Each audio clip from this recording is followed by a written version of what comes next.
Good morning student, class 9th। कारक कारक में जो है आप लोगों को आज पांचवा विभक्ति पढ़ाऊंगी। अपादान कारक। अपादान कारक किसे कहते हैं? तो इसमें हेडिंग है अपादान कारक। अपादान कारक में नियम 1 है कि जिससे प्रत्यक्ष रूप से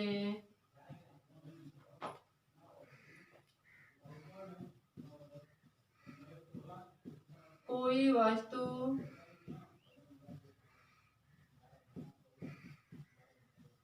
अलग जिससे प्रत्यक्ष रूप से कोई वस्तु अलग होती है उसे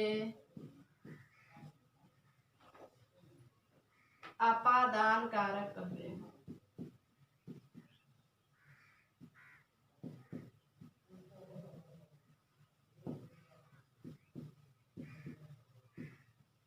मतलब जिसमें अलगाव होता है उसे हम क्या कहते हैं? अपादान कारक कहते हैं। इसमें दिया कि जिससे प्रत्यक्ष रूप से कोई वस्तु अलग होती है तो उसे हम अपादान करते हैं। मतलब अलगाव ही क्या है? आपका अपादान कारक है। जैसे मान लीजिए कि हम घर से विद्यालय जाते हैं, ठीक है? तो घर से हम जब विद्यालय आते हैं तो हम घर से क्या रहे हैं? अलग हो रहे हैं। और जब हम विद्यालय से पढ़ करके घर जाते हैं तो विद्यालय से जो है हम अलग हो रहे हैं। या मान लीजिए कि पेड़ से पत्ते गिरते हैं या वृक्ष से पत्ते गिरते हैं, तो वृक्ष से क्या है? पत्ता जो है अलग हो रहा है। तो किससे अलग हो रहा है? वृक्ष से। तो वृक्ष क्या हो गया? आपका अपादान कारक हो गया। विद्यालय से घर जाता है तो विद्यालय क्या हो गया? आपका अपादान कारक हो गया। घर से विद्यालय आता है तो घर क्या हो गया? आपका अपादान। मतलब जिससे जो बिछड़ता है या जिससे जो अलग होता है वही आपका अपादान कारक है। अब इसमें हम जैसे देख लेंगे कि वृक्ष से पत्ते गिरते हैं, से पत्ते बहुवचन है ना, गिरते हैं तो ये भी बहुवचन में है, ठीक है? तो इसका वृक्ष से क्या हो जाएगा? वृक्षात पत्राणि पतंती। पतंती मतलब गिरता है। तो वृक्षात, वृक्ष क्या? वृक्ष से पत्ते गिरते, तो किससे अलग हो रहे हैं पत्ते? वृक्ष से। तो वृक्ष क्या हो गया? आपका अपादान कारक हो गया। ये वृक्ष से क्या हो गया? आपका अपादान कारक हो गया। अब इसमें जो है जैसे मान लीजिए कि वह घर से विद्यालय जाता है तो वह घर से विद्यालय जाता है तो वह का संस्कृत क्या हो जाएगा? सह। और घर से वह विद्यालय, तो घर से अलग हो रहा है ना, तो घर क्या हो गया? आपका अपादान। मतलब जिससे जो अलग होगा वही आपका अपादान कारक होगा। तो घर से अलग हो रहा है तो घर का क्या होगा? गृह होता है, तो गृहात विद्यालय गच्छति।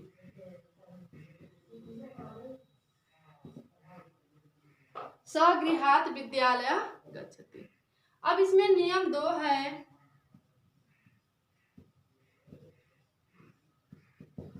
नियम 2 में है इसमें जिससे डरा जाता है या रक्षा की जाती है। जिससे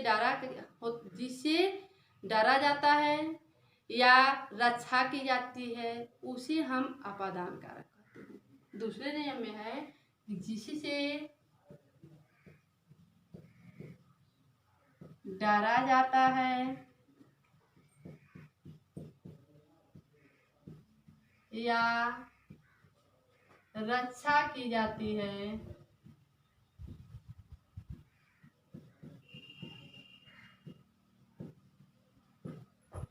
उसे अपादान कहते हैं।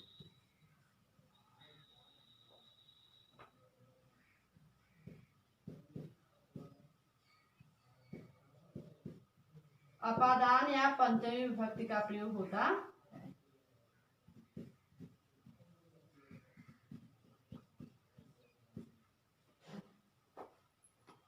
का प्रयोग होता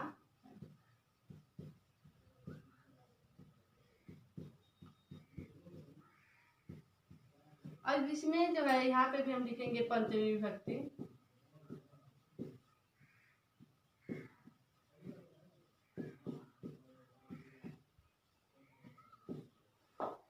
जिससे डरा जाता है या रक्षा की जाती है, मतलब हम एक दूसरे क्या करते हैं, रक्षा करते हैं, या जिससे हम डर जाते हैं, उसमें भी हम पंचमी विभक्ति अपादान कारक का प्रयोग करेंगे। पंचमी विभक्ति अपादान कारक का प्रयोग करेंगे। जैसे है कि साधु पाप से डरता है। साधु जो है पाप करने से क्या है, डरता है। तो इसका संस्कृत हम बनाएंगे, हिंदी पर लिखेंगे कि साधु पाप से डरता है। इसका संस्कृत हुआ साधु पापात, ठीक है, साधु पापात बिभेति। क्या हो जाएगा, साधु पापात विभेति। वह पाप, साधु पाप से डरता है या पाप करने से डरता है, या वीर दुष्ट से नारी की रक्षा करता है। वीर जो है दुष्ट से नारी की रक्षा करता है। जो मन वीर मनुष्य है वह दुष्ट मनुष्य से क्या है, नारी की या स्त्री की रक्षा करता है। तो इसका हम लिखेंगे कि वीर नाराम, क्या लिखेंगे हम, वीर नारी हो जाएगा, नारी दुष्टम रक्षति, दुष्टम रक्षति।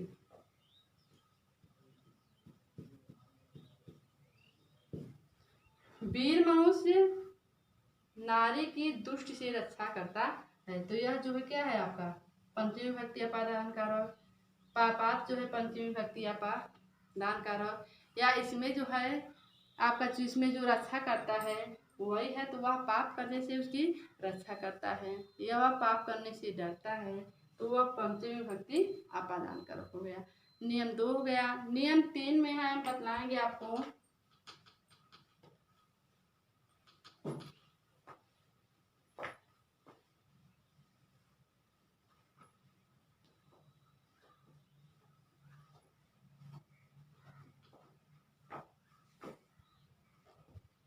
इसमें नियम 3, ठीक है। नियम 3 में जैसे दिया है, जिससे नियम पूर्वक कुछ पढ़ा जाता है, जिससे नियम पूर्वक कुछ पढ़ा जाता है, उसमें पंचमी विभक्ति का प्रयोग होता है, ठीक है। जिसमें नियम पूर्वक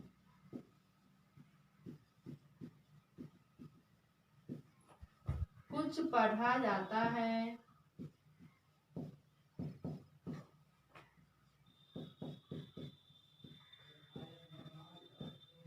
उसमें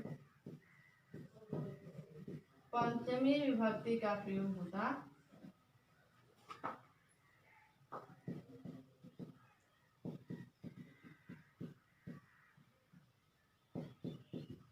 पंचमी विभक्ति का प्रयोग होता, मतलब जिससे वह नियम पूर्वक पढ़ता है उसमें क्या है, पंचमी विभक्ति का प्रयोग होता है। तो मैं गुरु जी से व्याकरण पढ़ता हूँ, तो वह गुरु जी से नियम पूर्वक क्या है, व्याकरण पढ़ता है, ठीक है। तो उसमें वह नियम पूर्वक गुरु से पढ़ने का क्रिया कर रहा है, ठीक है। तो उसका हम संस्कृत बनाएंगे कि मैं, हिंदी लिख रही हूँ, मैं गुरु जी से व्याकरण पढ़ता। अब देखिए, मैं जो है उत्तम पुरुष में है, मैं क्या है आपका उत्तम पुरुष में है, तो पठा इसका भी जो होगा उत्तम पुरुष में हम प्रयोग करेंगे। तो मैं का क्या हो जाएगा संस्कृत, अहम, अहम गुरु व्याकरणम पठामि। मतलब जिसमें नियम पूर्वक पढ़ा जाता है उसमें भी हम पंचमी विभक्ति अपादानकार का प्रयोग करते हैं। तीसरे नियम में क्या है, जिसमें नियम पूर्वक कुछ पढ़ा जाता है उसमें जो है पंचमी विभक्ति अपादान कारक का प्रयोग होता है। अब आपका नियम 4 में है,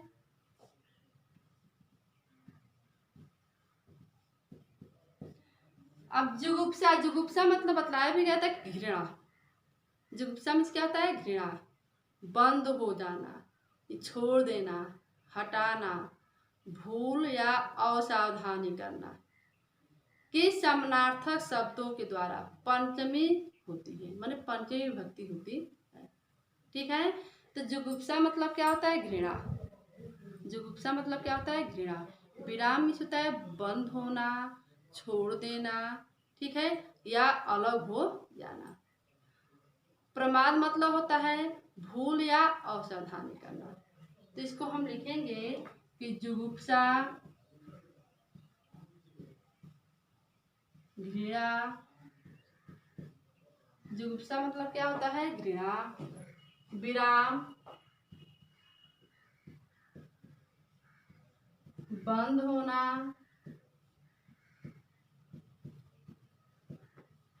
छोड़ देना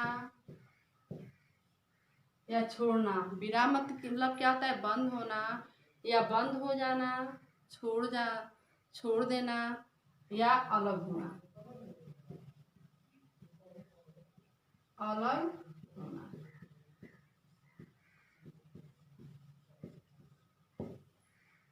जुगुप्सा मतलब घृणा। विराम मतलब होता है बंद होना, छोड़ देना, अलग होना।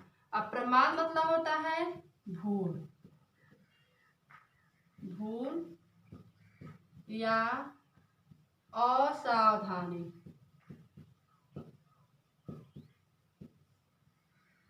ठीक है, प्रमाद मतलब क्या होता है, भूल या असावधानी के समानार्थक शब्दों में, के समानार्थक शब्दों में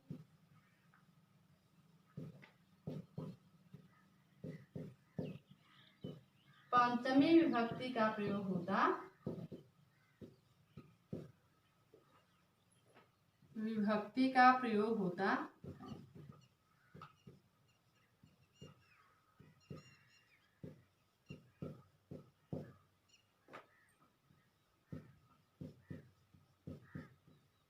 अब देखिए पंचमी विभक्ति में मैं आप लोगों को बतलाई थी जिससे अलग होता है उसमें भी पंचमी विभक्ति का प्रयोग होता है। डरा जाता है या रक्षा की जाती है उसमें भी हम पंचमी विभक्ति का प्रयोग करते हैं। अब तीसरे नियम बतलाए हूँ कि जिससे कुछ नियम पूरा कुछ पढ़ा जाता है उसमें भी पंचमी विभक्ति का प्रयोग करते हैं। घृणा, बंद होना, छोड़ देना, अलग होना, भूल जाना या असावधानी करना, ये समानार्थक शब्दों में भी हम क्या है पंचमी विभक्ति का ही प्रयोग करते हैं। जैसे वह पाप से घृणा करता है, तो वह किससे घृणा करता है, पाप से। तो पाप क्या है आपका, पंचमी विभक्ति और अपादान कारक है। तो वह पाप से घृणा करता है, वह पाप से घृणा करता है।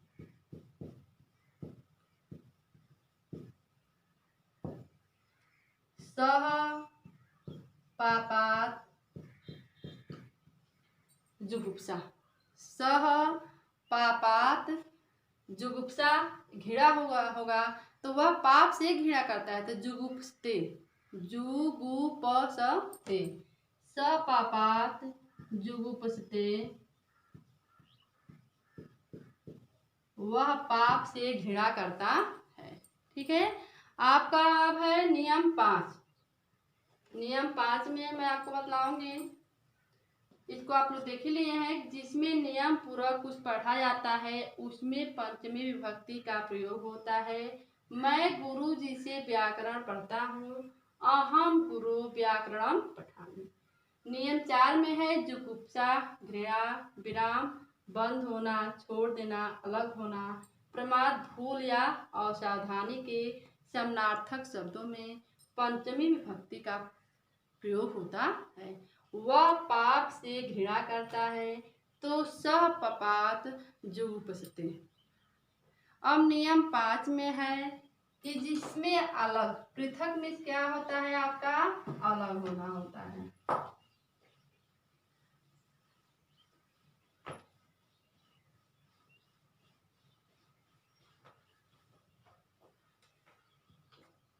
नियम 5,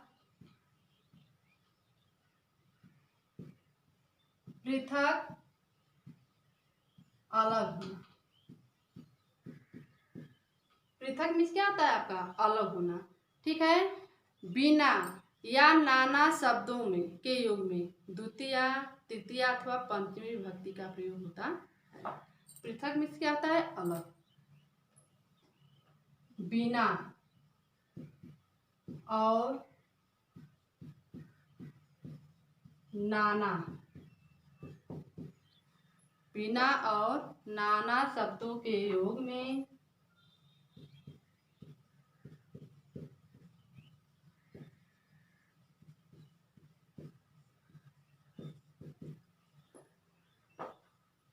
द्वितीय,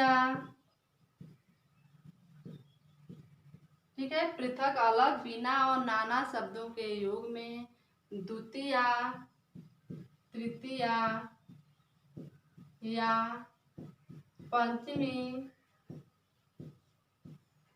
द्वितीय, तृतीय या पंचमी होती है।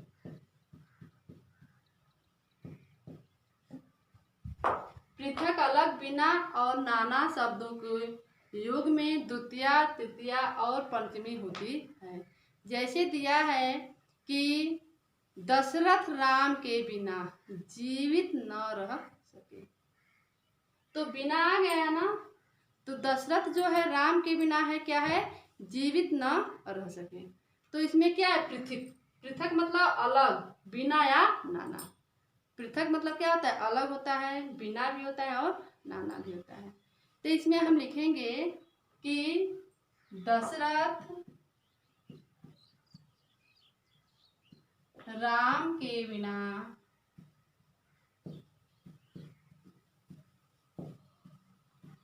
जीवित न रह सके। इन्हें दशरथ राम के बिना जीवित न रह सके। तो इसमें दशरथ, इसमें क्या हो जाएगा आपका, दशरथ राम, तीनों में हो जाएगा। इसमें दशरथ राम, रामेण, यह द्वितीय विभक्ति है या तृतीय विभक्ति है, यह क्या है, द्वितीय विभक्ति है या तृतीय विभक्ति है। अब जो है पंचमी में हो जाएगा रामात, ये तीनों हो गया ना, द्वितीय, तृतीय और पंचमी दोनों हो गया। कि दशरथ राम के बिना जीवित न रह सके, तो जीवित का हो जाएगा जीव तुम। ठीक है, जीव तुम ना सकनोती, जीव तुम ना सक नोती।